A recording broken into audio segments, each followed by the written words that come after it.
पिछले कुछ दिनों से आप लोग न्यूज़ में एक खबर देख रहे होंगे, चाहे प्रिंट मीडिया हो, चाहे इलेक्ट्रॉनिक मीडिया हो या चाहे सोशल मीडिया हो, सभी जगह एक न्यूज़ है कि एसआईपीज़ के थ्रू इन्वेस्टमेंट इंडियन मार्केट में 16,000 करोड़ पर मंथ को क्रॉस कर गया है।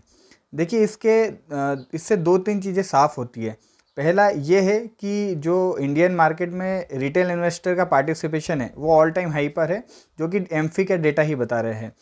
दूसरा, एक चीज़ और है, अगर आप सेबी के वेबसाइट पे जाएंगे और देखेंगे अगस्त और सितंबर का एफआईआईज़ का डेटा, तो वो अभी भी नेट सेलिंग पर है। अगस्त और सितंबर में एफआईआईज़ नेट सेलिंग पर बने हुए हैं, जिसका मतलब है कि मार्केट को डाउन जाना चाहिए था। आज से कुछ टाइम आप पहले के डेटा देखें तो जब भी एफआईआई सेल करते थे तो इंडियन मार्केट्स डाउन जाते थे। ये फिक्स रूल था, एक थंब रूल था।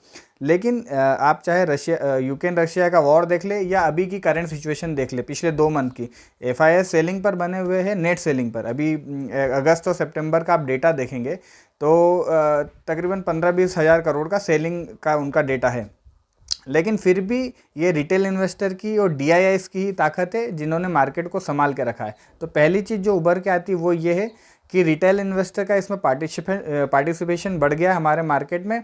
और दूसरा, उनका पार्टिसिपेशन इस हद तक बढ़ गया है कि जब एफआईआईज नेट सेलिंग पर बने हुए हैं तब भी हमारा मार्केट टिका हुआ है, थोड़े बहुत माइनस करेक्शन के साथ में टिका हुआ है। वो तो जो इजराइल और फिलिस्तीन वाला वॉर है उसका इम्पैक्ट तो थोड़ा सा आना ही था, लेकिन अभी कोई डाउनफॉल नहीं है, बहुत ही सही तरीके से मार्केट टिका हुआ है।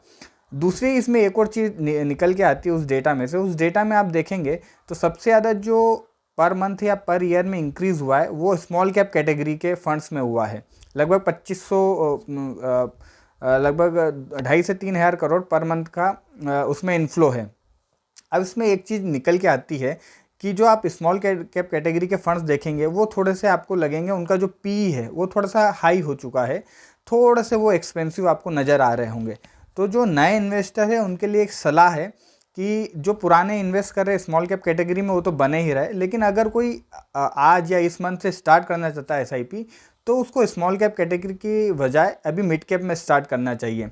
स्मॉल कैप कैटेगरी में थोड़ा सा करेक्शन आ जाए तो फिर उसमें स्टार्ट कर लेना चाहिए। तो जो पहले से इन्वेस्ट कर रहे हैं उनके लिए तो बहुत ठीक है, कोई भी इन्वेस्टमेंट स्मॉल कैप कैटेगरी हो, मिड कैप हो या कहीं भी हो, उसको स्टॉप नहीं करना है। लेकिन नए इन्वेस्टर को मिड कैप या लार्ज कैप में स्टार्ट करना चाहिए। तो ये दो इसके क्या बोलना चाहिए आउटकम्स थे इस डेटा के 16,000 करोड़ की एसआईपी के, कि एक हमारे रिटेल इन्वेस्टर की ताकत और डीआईएस की ताकत काफ़ी ज़्यादा है। हम कम्पीट करने लग गए हैं एफआईआईएस की सेलिंग से भी, उनकी सेलिंग के बाद में भी हम मार्केट को बनाए रखने में सक्षम हो गए।